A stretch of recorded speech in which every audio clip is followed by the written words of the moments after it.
Social media पर E20 fuel को लेकर बहस तेज है। कुछ सोशल मीडिया पोस्ट में इसे आधुनिक कारों और उनके इंजनों के लिए नुकसानदायक बताया जा रहा है, तो कहीं कहा जा रहा है कि इससे पर्यावरण और किसानों पर बुरा असर पड़ रहा है।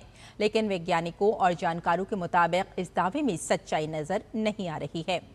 क्या E20 वाकई एक जोखिम है या फिर इसके बारे में फैलाई जा रही जानकारी अधूरी और भ्रामक है? देखिए, एथेनॉल मिश्रित पेट्रोल से जुड़ी तमाम भ्रामक जानकारियों की गहन पड़ताल करती हमारी ये खास रिपोर्ट। एथेनॉल ब्लेंडिंग को लेकर सोशल मीडिया से लेकर अन्य प्लेटफॉर्म्स पर तरह तरह की भ्रामक बातें हो रही हैं।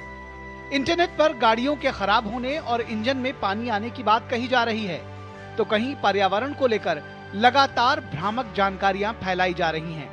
लेकिन रील और फॉरवर्डेड मैसेज के इस दौर में सच कहीं पीछे छूट गया है। सबसे पहला सवाल और बड़ा भ्रम तो ये है कि क्या E20 फ्यूल से इंजन खराब हो जाएगा और कार की वारंटी और इंश्योरेंस खत्म हो जाएगा? तो सच ये है कि यह दावा पूरी तरह से गलत है। सरकार और देश की सबसे बड़ी टेस्टिंग एजेंसी ARAI ने बिल्कुल साफ किया है कि कारों पर 40,000 किलोमीटर और टू व्हीलर्स पर 20,000 किलोमीटर के कड़े ट्रायल के बाद ही इसे मंजूरी दी गई है। मेटल या प्लास्टिक कंपोनेंट्स पर इससे कोई भी बुरा असर नहीं पाया गया है। और रही बात वारंटी और इंश्योरेंस रद्द होने की, तो ऑटोमोबाइल इंडस्ट्री और इंश्योरेंस कंपनियों ने साफ किया है कि E20 फ्यूल इस्तेमाल करने पर गाड़ी की वारंटी और इंश्योरेंस पर कोई आंच नहीं आएगी। वहीं फ्यूल टैंक में पानी आने की अफवाह पर पेट्रोलियम मंत्रालय ने स्पष्ट किया है कि गाड़ियों और पेट्रोल पंपों के अंडरग्राउंड टैंकों में पानी को रोकने के लिए एडवांस सेफ्टी गियर और सिलिका जेल ट्रैप लगे होते हैं। यानी एथेनॉल मिश्रित पेट्रोल से इंजन पूरी तरह सुरक्षित है। अब आते हैं दूसरे बड़े भ्रम पर, जिसमें कहा जा रहा है कि 1 लीटर एथेनॉल बनाने में 10,000 लीटर पानी खर्च होता है। ये दावा भी पूरी तरह से आधारहीन और गलत है। असल में एथेनॉल प्लांट्स में प्रति लीटर सिर्फ 3 से 5 लीटर प्रोसेस्ड पानी का इस्तेमाल होता है और आधुनिक यूनिट्स में जीरो लिक्विड डिस्चार्ज तकनीक भी अपनाई जा रही है, यानी पानी को रिसाइकिल किया जाता है। इसके अलावा एथेनॉल का बड़ा हिस्सा अब मक्का जैसी फसलों से आ रहा है, जिसमें सिंचाई की जरूरत सीमित होती है। इसलिए पानी की खपत को लेकर जो बड़े आंकड़े फैलाए जा रहे हैं वो वैज्ञानिक रूप से बिल्कुल सही नहीं है।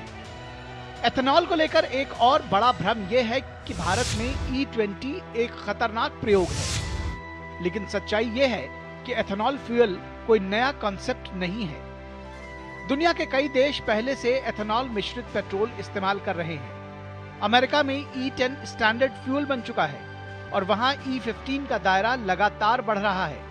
ब्राजील में तो पेट्रोल में करीब 27 से 35% तक एथेनॉल मिलाया जाता है और वहां 80% से ज्यादा गाड़ियां फ्लेक्स फ्यूल पर चलती हैं। कनाडा, थाईलैंड, जापान और यूरोप के कई देश सालों से इसका इस्तेमाल कर रहे हैं। भारत का E20 प्रोग्राम कोई नया प्रयोग नहीं, बल्कि ग्लोबल बेस्ट प्रैक्टिस के मुताबिक है, जो न सिर्फ पर्यावरण के अनुकूल है, बल्कि इससे ऊर्जा क्षेत्र में हमारी बड़ी जरूरतें भी पूरी हो रही हैं।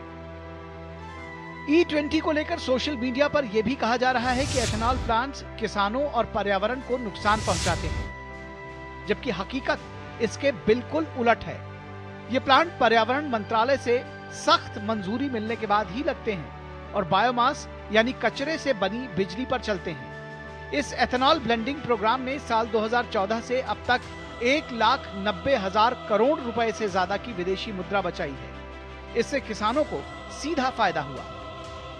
एथेनॉल मिश्रित पेट्रोल की तमाम खूबियों को जानने के बाद ये बात पूरी तरह से सच साबित होती है कि E20 को लेकर सोशल मीडिया और अन्य प्लेटफॉर्म्स पर फैलाए जा रहे ज्यादातर दावे भ्रामक और तकनीकी रूप से बिल्कुल निराधार हैं। E20 न तो गाड़ियों के लिए खतरा है, न पर्यावरण या किसानों के लिए नुकसानदायक, बल्कि ये विकसित भारत और हरित भविष्य की दिशा में क्रांतिकारी कदम साबित होगा। Bureau report, DD news.